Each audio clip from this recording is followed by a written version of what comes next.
so in this week's video, I am going to give you, first up, a very brief tour of the classroom, which is almost tidied up. It's a lot tidier than it was in last week's video. And then I am going to share with you, we could call it like a cooking craft, but it is 7 breakfasts, very quick breakfasts for 7 days. I tend to write early in the morning, and so the last thing I want to worry about is, you know, having to prepare some super healthy breakfast. So this way you have 7 days breakfast prepared, and I'm calling that the morning apothecary. And then finally, I'm going to take you on a walk to the lake. Francisco and I did this walk together. However, in the video, I think I do a very wonky kind of filming job while I'm walking. I still have to master that. And then I show you a slideshow of the, you know, of the lake and the scenery, and then follow up with a lovely video of the swans that I filmed. I seem to be okay when I'm standing still filming. I just still haven't mastered the walking along and filming while talking thing yet. So that's today's video. I have lots of exciting things that I want to document moving forward. And yeah, so you've got the classroom, that's a really quick one. Then you've got the morning apothecary, and then you've got the trip to the lake. So I hope you enjoy it. Thanks. Okay, so I want to give you an update on the former Spanish classroom, which is a lot tidier than it was last week. So I still have quite a few boxes here. This is stuff from my parents' former house. So just coming through the double doors here, you will see, well, that the Christmas tree is gone, and the wine is gone, and the panettone is gone, and the mess on the desk is gone. And definitely I've spent quite a little, well, not a little bit of time, quite a lot of time tidying up this room. The blackboards are gone. The letters from the Spanish students are gone, although I will probably find a special place for them in this room in the future. I still, however, have boxes of the children's books. Well, they're adults now, but the former children's books.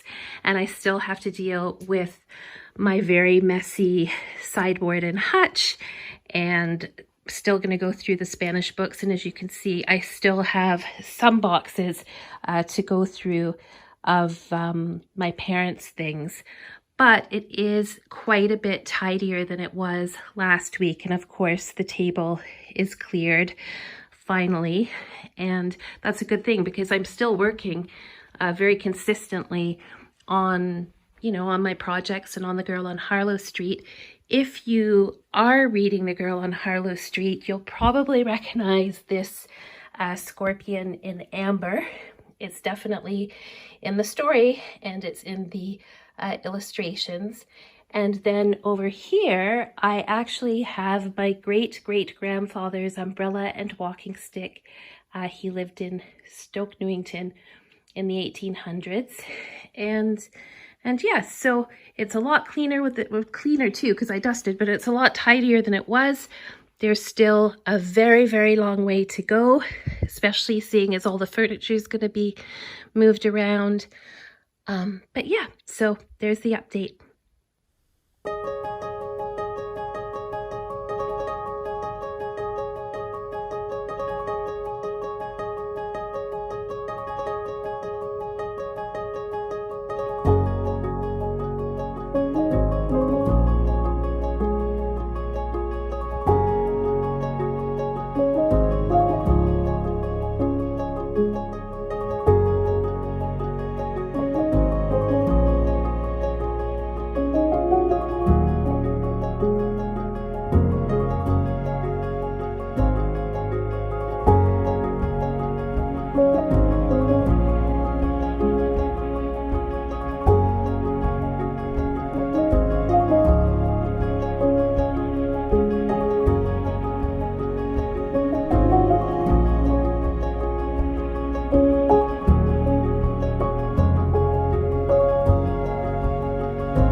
So I'm still getting used to walking and filming at the same time.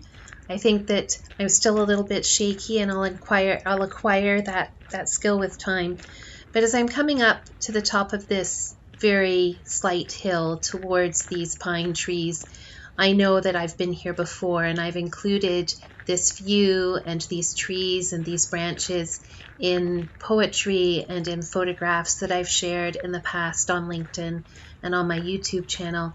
But I'm looking out over the water and I see that there is no horizon, that it's very, very faint, but you can barely see where the sky meets the water. And this is the first time on one of these walks with Francisco that I've experienced this.